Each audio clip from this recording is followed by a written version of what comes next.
and welcome to FPL Mate, your best mate for fantasy Premier League content for the 2023-24 season. My name is Dan and it's time for our Game Week 26 episode of Buy, Sell, Keep, Avoid. Looking forward to getting stuck in with this new blank game week. If you guys enjoy it, make sure to drop a like, do subscribe, let's get started. So buys are players you probably don't have but should consider bringing in, sells are players you probably have but should consider removing, keeps are players you might be thinking about removing but I think you should keep them, and avoids are players that are pretty hyped up right now but I think they are potential traps that should be avoided. First of all, a look at our Game Week 25 results. So it's difficult to say for sure how successful last results were until we get a conclusion of Game Week 25, because obviously there was a lot of double Game Week players spoken about in last week's video. But I think in the interest of fairness, if a player's already returned in their first game, we count it. If a player hasn't returned in their first game, then we don't count it. So, you know, players like Kelleher, I put down as an avoid initially, but because he hasn't had his second game yet, he could actually go off in the second game and do very well. The opposite could be said for the likes of De Bruyne, who I put in there as well as a keep. So,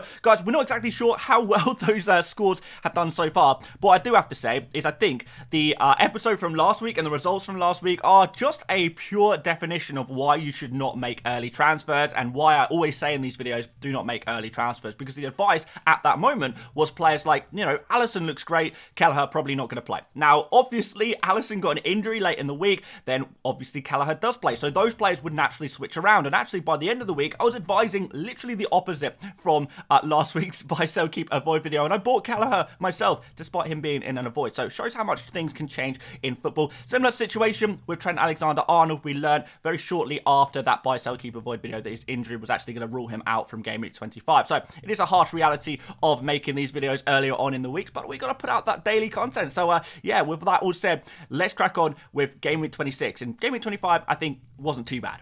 So starting off with some buys, I'm going to put Martinez actually as our goalkeeper of choice this game week. I think if I had to go for any goalkeeper this specific game week with views to getting points in Game Week 26, Martinez would be a reasonably good shout. A couple of clean sheets recently. I do think Aston Villa may struggle a little bit defensively with the loss of Kamara in their defensive midfield position. And obviously they have a couple of other injuries at the moment as well. But the fixtures in general are pretty good. Forest, Luton and West Ham in the next four. And particularly that West Ham game, if you're looking to dodge a free hit in Game Week 29, then actually Martinez could be a decent player to own. Probably one of the better goalkeepers to own in Game Week 29. So definitely one to consider if you are looking for that player who doesn't blank. In terms of defenders, we're going to go a little bit differential here actually. And I'm going to say ignore him. Now I know a lot of you people would have expected me to maybe say an Arsenal defender for this position. And I definitely think Arsenal defenders are decent. They're very, very good. But this week, Arsenal play against Newcastle. So I think if you don't have an Arsenal defender, or if you don't have two Arsenal defenders yet, then maybe you could wait one more week before going for it. And if you really want to take advantage of this game week, then Aït-Nouri would be the guy to go for. Wolves, obviously, massive appeal with a home game against Sheffield United this week. Attacking returns are definitely possible against the likes of Newcastle and Fulham as well after that. So we're looking for a defender who can potentially get attacking returns as well. And that is Aït-Nouri. He is the best attacking defender from the Wolverhampton Wanderers team. He takes a decent amount of shots. He has a decent amount of creativity as well. He's only started 3 games recently since his return from AFCON, but he is a main starter in this Wolves team. So do not be put off by his lack of appearances maybe a few weeks ago. He is back in the starting 11 and he's considered one of Wolves' better players as well. So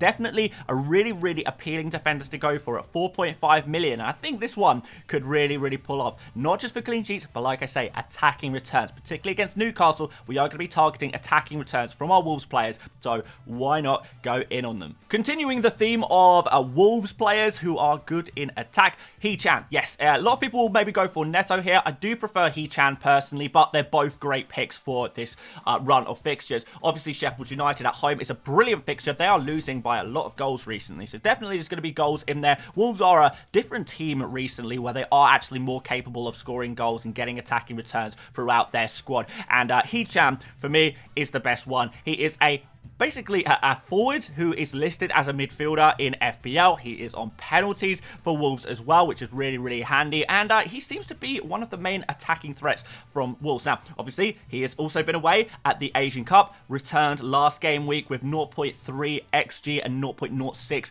XA during that game. So he did have a little bit of a chance to score in that game with one big chance. But previously to the Asian Cup, he was banging in goals. He was doing so well for a couple couple of games before that. So let's not forget the form that Hee-Chan showed before the Asia Cup. He is definitely a player we want to be having a very close look at right now as our new midfield target.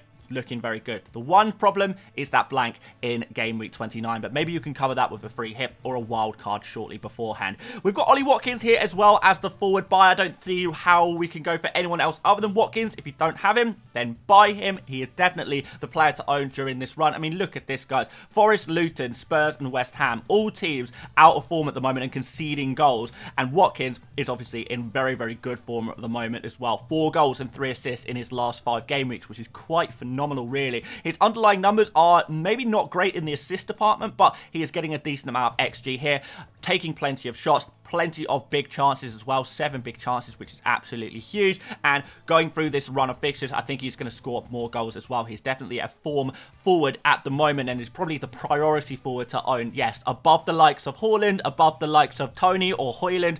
This guy is as close to essential as you can get. Maybe another player you might say is Saka, who could easily go on this midfield buy category as well. I think most of you guys probably have Saka already. Maybe a lot of you guys have Watkins as well, but I don't really see who else you would go for right now. Maybe Tony is another forward that looks quite appealing right now. Højlund is obviously going to be in that conversation as well. But yeah, Watkins is #1 priority forward to own in FPL, and I don't really see any way around it. Okay, so I know what you guys are going to say already. You're going to say to me, Dan, isn't it cheating to put players in the sell category who actually don't have a fixture in Game Week 26? And yeah, if you kind of look at the kind of scores that I do at the beginning of the videos, then yeah, I guess it is cheating to try and boost the scores there. But I mean, to be honest, I said this before, I don't really like doing the scores at the beginning of the video. I don't actually think they're a very useful way of judging the success of a buy or a sell or a keep or avoid, because you need to be looking at things in a slightly longer term. So when I go into this video and I'm looking, what kind of players would I be looking to sell right now? It is just blank game week players. Pretty much any player that is, you know, widely owned and also does have a fixture this game week, I would be looking to keep. So, I mean, what do you want me to do? I mean, I can't suggest selling some players that actually I don't think you should sell. I think you should sell blank game week players. Alisson, first of all, his injury does look fairly significant. So even if you can ride past game week 26 with him on your bench, maybe, in game week 27 against Nottingham Forest, it looks like he is going to be unavailable for that as well. Then we have Man City. Then we have what looks very likely to be another blank game week in 29 for the Liverpool goalkeeper. So he does seem like a player I would sell, not just because he blanks in this game week, but for the longer term as well. Just do not think he's a good player to own right now at 5.8 million. Takes up a lot of your budget and won't really pay you back for that money invested. And Pedro Porro is going to be another player here. Obviously, he is he's injured at the moment. He has a blank game week this week. Is he going to be back for the Crystal Palace game? I'm not sure he will be. Against Aston Villa away, that's not a great fixture. And to be honest, when you are a Spurs defender, there is no such thing as a good fixture, because Spurs really, really struggling defensively. They look like conceding multiple goals every single game. And Pedro Porro isn't even rewarding owners with attacking returns or even really any signs of, you know, good attacking stuff. You know, key passes have gone. They're long gone. Shots, long gone. We've not seen them in any games that he's been playing recently. So Pedro Porro is just not a good player to own at 5.7 million. No attacking returns, no clean sheets, blank this week. Difficult game against Villa in 28 as well. Just a general sell. And continuing the theme of selling blanking players this game week, again, it is just so obvious who we really, really should be selling. And there's no way I'd be considering selling anyone other than someone like Diogo Jota. I know you guys are going to have Palmer. I know you guys are going to have Richarlison, similar players to that. And you might be thinking, maybe I should sell one of those because they have a blank game week this week too. No, Diogo Jota is the blank game week player to sell because of his injury. Now, he isn't listed as injured on the FPL website at time of recording, which is why I did want to make sure we covered this game week, but it does look like Diogo Jota is going to be out for a period of time. He's already been ruled out of the second game that plays tonight against Luton. He's been ruled out of the League Cup final on Sunday against Chelsea, and I think it looks like he could be out for a little bit longer as well. So again, similar to Alisson, if you consider that Jota blanks this game week, and the following game week against Nottingham Forest, he's probably not going to be quite ready for that game either. We're going to have Salah back in this Liverpool team, which is going to even more damage the appeal and the minutes of Diogo Jota with Salah back in the team. you're not even going to get him against Nottingham Forest. So best case scenario, he's back for Man City and then blanks again in Game Week 29. And that's not really what we're looking for at all, is it? So Diogo Jota is the player to sell right now. Not Palmer, not Richarlison, not Maddison, not Son, not whatever other Spurs or Chelsea players or Luton players you have in midfield right now. If you're selling a midfielder, there's no doubt about it, it should be Diogo Jota. And if I was to put any other player in this category, I would just be lying, because Diogo Jota is the guy to sell. Similar situation with Darwin. I do actually think he has got better minutes prospects in the near future. We'll see if he plays against Luton this evening. I'm sure by the time this video comes out, many of you guys will already know the answer to that question. But yeah, I think he should be fine for Nottingham Forest at least. However, again, with Salah back, is there going to be a little bit of rotation potentially in the longer term? But we've got this Man City game after that, another blank in 29. And I think the big problem with Darwin is why you should sell him and prioritise selling him, despite the fact that he might be back against Forest, is that there's so many other forwards that are just a higher priority to own right now. So first of all, we've got Haaland. Obviously, we all need to own him. Watkins, we've spoken about him already. Solanke from next game week, you are desperately going to want to own. Absolutely. From game week 27 onwards, game week 28, you're really going to want to have Solanke and not Darwin. Tony, obviously, big appeal for his Burnley fixture in game week 29. Højlund in great form. So I've just listed 5 forwards already that are, you know, I think we'll all agree are better players to own than Darwin right now. And you can only have 3 forwards. So how is Darwin going to fit into your team moving forward? He is simply not. So he does need to be sold for probably one of the players I just mentioned there. Edison is a keep. I think I'd hold him for one more game week against Bournemouth. I do think Bournemouth do have the chance of, they do have the chance of scoring goals against Man City. And Man City, you know, they often concede goals. But hey, as we all know, in the goalkeeper position, it is impossible to pick out a player because they all concede goals every single game week. There isn't really a goalkeeper that's shown any promise, significant promise anyway, throughout this entire FPL season. So Edison, you know, he's pretty much as good as it gets. At least he has a fixture, which is something, I guess. And maybe some save points could be nice as well. He did get a couple of saves in that game against Chelsea and managed to sneak in some bonus points as well, which is pretty decent and stuff. And Estupiñán, I think just because there's going to be other priorities in your team right now before selling Estupiñán. I know a lot of people are going to be disappointed with Estupiñán being on the bench for a 5-0 victory against Sheffield United. Guys, that is just unlucky. That is just the way the cookie crumbles sometimes in the world of FPL. However, and maybe I'm being a little bit optimistic here, but there does seem to be a pattern of Estupiñán where he is benched one week and he starts the next. Benched one week and then starts the next. If he was benched last game week, then he starts the next, right? Okay, we don't know for sure if that is going to happen, of course. But when you look at the other issues you guys are probably going to have in your team, taking a chance and rolling the dice, and you don't even have to do anything. You just have to keep him. You just have to not use a transfer on him to roll the dice and hope that Estupiñán starts at home against an Everton team that does struggle to score goals, against a Brighton team that, you know, can do very well sometimes. We've seen them do very, very well in game weeks recently, haven't we? If that's the case, in Estupiñán starts, he's going to be one of the players you want. If I could guarantee you right now that Estupiñán was going to start against Everton, there's no way you would sell him. So at least with him, you have a chance. With many of the other blank game week players, you don't even have that. So it's worth keeping on to Estupiñán and just taking the risk and hoping he starts for this game week. And after that, there's some decent game weeks for him there as well. Few people looking to sell De Bruyne this game week. I've seen a lot of people in particular selling De Bruyne for Saka. Maybe that's your only route to get to Saka. I would try and find a different direction. You know, if you can go Jota to Saka, even if it means taking a hit in order to do that, or sell one of your other midfielders, I would probably go ahead and do that. De Bruyne is still looking very, very hot at the moment, looking decent. Didn't get any attacking returns against Chelsea, which was unfortunate, but just a few days before that, we did see him play very, very well against Copenhagen in the Champions League. So he is a player in form, 1 goal and 4 assists in 5 game weeks, 2 of which he was actually on the bench to start the games, and he's making an insane amount of key passes and taking an insane amount of shots. Per 90, the numbers are looking very, very impressive indeed, and if he can get starts in the next few games, then he's going to do very well, no matter who the opponent is. You can definitely see him doing very well against not just Bournemouth, but United and Liverpool, playing in this kind of elite Man City team on all of those set pieces as well, with all of those different avenues to getting FPL points. So just not worth selling, in my opinion. I think you just hold on to him. I think he's going to do pretty well over the next few game weeks, despite his lofty price tag. And I know maybe some people selling him for, other certain premium Liverpool players. We'll talk about that shortly. But yeah, De Bruyne for me is just the player to keep right now. And Solanke as well. I know maybe you're a little bit worried about Solanke this game week against Man City. I definitely understand that. Man City is not a fixture you really want to be playing as an attacker. But like we said before, Man City, occasionally concede a goal, and they do. And if Bournemouth are going to, score a goal, it pretty much can only come from one place, and that's going to be Solanke.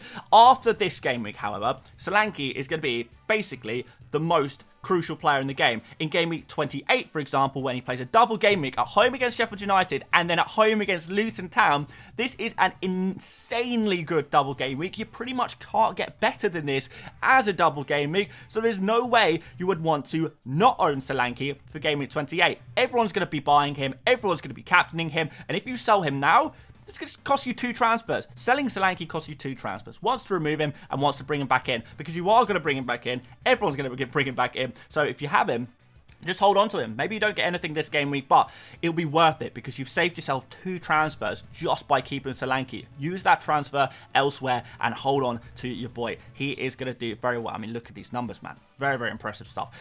Let's move on. Avoids, Pickford. Yeah, pretty straightforward one, this one. Don't think Pickford is worth a goalkeeper transfer at 4.6 million, despite the fact he is the most popular goalkeeper transfer in so far this game week. Not really seeing it. Brighton are in good form at the moment, scoring goals at the moment. It's an away fixture against them. Don't really see a clean sheet. West Ham is an okay fixture, but after that, we've got Manchester United away, Man United, another very much in form team at the moment. And in game week 29, even if they don't blank, which they more than likely will, it'll be a game against Liverpool. So Pickford, doesn't seem to be worth a transfer at the moment. I would arguably rather play with no goalkeeper than use a transfer to get Pickford in this game week. I really would, because I just can't see it really paying off. Again, no goalkeeper is a good goalkeeper. Goalkeeper transfers are pretty much a waste of time in general.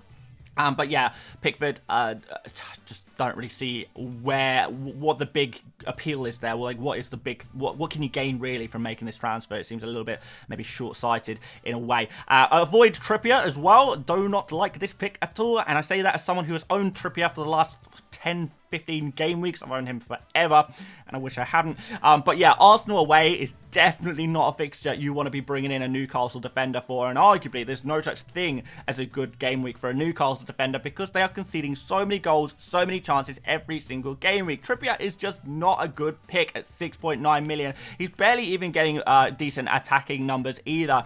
Massively overperformed recently, which I think has maybe made some people turn their head towards Trippier, but really we're thinking about buying him against this Arsenal team who have just scored. How many goals have they scored in the last 2 game weeks? 11. Newcastle are like the worst defense in the Premier League at the moment. How many goals are Arsenal going to score there? 4, 5. Again, you wouldn't be totally surprised. And Trippier is just going to be clocking up -1, -1, -1 for those 2 goals conceded each time. Does not seem worth it, and I can't see any clean sheets in the next 3 game weeks. And until something changes at Newcastle, which so far it hasn't done, then I don't really see how we can even consider going for Trippier. So maybe even I would put Trippier in the sell category. If you have other bigger issues, then you're not going to sell Trippier if you have him already. But maybe if you are in a good position for this game week, I would even consider selling him this game week because it's just not a player I'd like to own at 6.9 million. No way, Jose. So I know you guys are going to say, oh yeah, avoid Salah. Seems pretty obvious, right? Well, obviously not, because already hundreds of thousands of managers have already brought Salah into their FPL teams this game week. He is the most popular midfielder in the game, and yesterday he was actually the most popular transfer for game week 26, full stop. He doesn't even have a fixture in game week 26. Like, why are people buying him? Now, if you're on a wild card and you're setting up for future game weeks, I guess I kind of see it, so long as you are planning a wild card in 26 and then a free hit in game week 29. But I get the impression that maybe some people don't know that Liverpool are super likely to blank in 29 and maybe are not considering that before spending 13 million of their great British pounds. Is it pounds in FPL? I guess it is. 13 million of their fictional Great British pounds on as player who blanks this game week, so you're not even going to get anything. No returns from him this game week. You probably get something against Nottingham Forest. Man City has a tough fixture, and then another blank after that. So think about this, guys.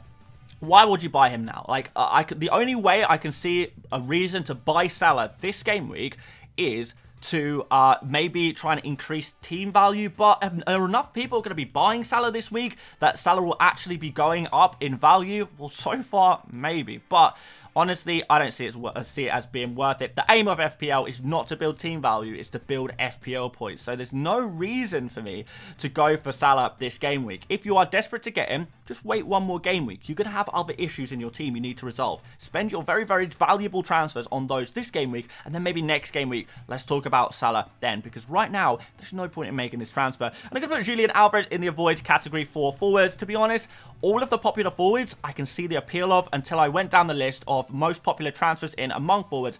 I went all the way down the list and I got to Alvarez before I thought, actually, yeah, this is a player I probably wouldn't buy right now. I think the appeal of Alvarez is in the past. He's a player we want to be moving on from, and we've spoken about already in this video how many different forwards there are that we absolutely love at the moment. Alvarez is just not in that category. So yeah, just too many other great forwards right now to justify going for Alvarez. He is arguably a sell as well as being an avoid. So yeah, we'll put him in that category as well.